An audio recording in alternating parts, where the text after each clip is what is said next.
Hello guys, good morning. Ayan, so bali guys, mag-aalas 9 na. Pasensya na kayo guys, late po ako ngayon nakapag-update. Gawa ng late na rin ako nagising. So grabe po kasi yung puyat. So ayan guys, meron po tayong update po dito sa Sorsogon, Batangas hanggang po dyan sa may steel po ng Romblon. So hanggang Romblon po yan sa baba dyan. So bali guys, yung Abra, Baguio ni Mabeskaya. So nandun po, yan po ang sumada niya, yan nasa gitna. Kasi yung nasa gitna po ng papel ay hindi may susulatan dahil may mantika siya guys. Star margarine kasi yung nakalagay dyan kaya hindi nagaano yung ballpen. Ayan, so nasa taas po kasi ako ngayon guys, gawa ng maingay po doon sa baba. Ang daming mga bata doon sa baba guys, nanonood sila ng TV. So dito po tayo sa kabila. Ayan. So nakukonsensya kasi ako na hindi magbigay ng sumada. Alam niyo naman ako, nangihinayang din ako sa mga naghihintay po ng sumada ko araw-araw. So, kawawa naman po yung mga naghihintay, di ba? So, yung Taguig, nagpupumpyang ba sa inyo? Kasi dalawa yung 15, So, yung Negros Occidental ay GIS 21, 29.30. Sana guys, pala rin na po ang Negros Occidental na makatama. Ayan.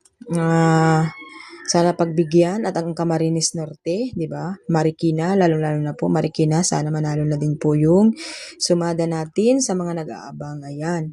So, yan po ang ating sumada today guys. Sana po i-share nyo po palagi yung ating pong ina-upload na videos. Isa po sa pasasalamat ko po yan sa inyo sa walang sawa pong pag-share ng ating pong mga videos guys. So, sana po tumama na po yung mga STL na yan. Tayaan nyo po guys kahit hanggang 3 days, pwede nyo pong alagaan ng 3 days yan. Wag nyo pong iwanan. So pag tinayaan nyo po ng umaga, tayaan nyo na po hanggang ng gabi. Okay, so yung guys, yung Batangas natin ay 15. 15 po yan guys, 15-9, 33-23. So 15-9, 33-23. So yan po yung Batangas natin kasi yung ballpen ko din, ay nako, nagpuputol-putol naman. Ang bilis maubos. Pati yung notebook ko maubos na naman. So, sana mayroon na magbalato. Ayan. So, wala po kasi sa ring.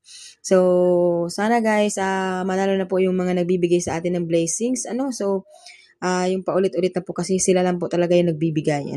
So, nagpapasalamat po ako sa kanila. Kapag po talaga sila ay nananalo, ay hindi po nila ako nakakalimutan. So, bahala na po si Lord na magbigay sa inyo ng another blessings. So, good luck po sa inyo. Maraming salamat po. Please like and share. Bye-bye.